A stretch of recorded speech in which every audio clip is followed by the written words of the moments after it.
Os mídias foram o instrumento principal de estigmatização e de segregação,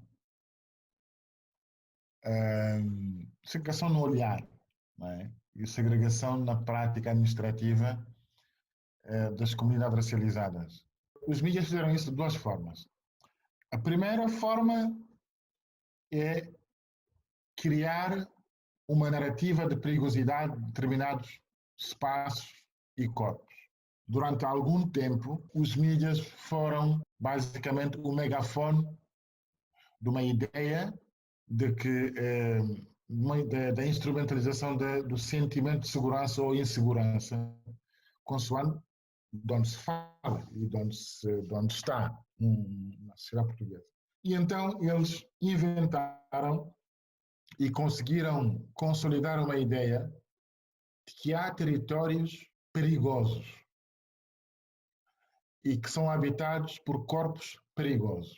E legitimaram a ideia de que, sendo assim, esses territórios são territórios também onde o Estado tem que ter uma intervenção excepcional. Ou seja, não poderia ter um padrão de intervenção como tem para a sociedade toda. E esta foi uma forma muito marcada, e que continua, aliás. Porquê? Porque ela passava por uma produção noticiosa que só mostrava as coisas perigosas, as coisas más que aconteciam nesse espaço. Nunca, quase ou poucas vezes, havia uma cobertura noticiosa que mostrasse dinâmicas positivas de interação social das comunidades no sítio onde elas estavam. Quase nunca. Sempre que havia uma produção noticiosa, era sobre uma coisa que podia merecer censura social. A segunda forma de os mídias terem suportado isso, os mídias fabricaram personagens, criaram espaços para personagens que faziam análise entre o foro psicológico e o foro criminologista do comportamento social das comunidades. Essa ideia de patologizar as relações sociais, as tensões sociais dentro das comunidades, através de figuras mediáticas, comentadores mediáticos, especialistas em criminologia, em segurança pública, em desigualdades sociais, em antropologia cultural sobre o que explicaria, entre mil aspas, os problemas de integração das comunidades. Isso foi criado pelos mídias. Né? Nós, durante muito tempo, tivemos pessoas a escrever, a terem crónicas permanentes nos jornais de referência, mas também a terem espaço mediático nas televisões, a analisarem realidades que desconhecem e a partir de pressupostos baseados em preconceitos. E isto foi o trabalho dos mídias. A ideia de que, por exemplo, há bairros em que a polícia não pode entrar. Há estados, não, quer dizer, estados de sítios.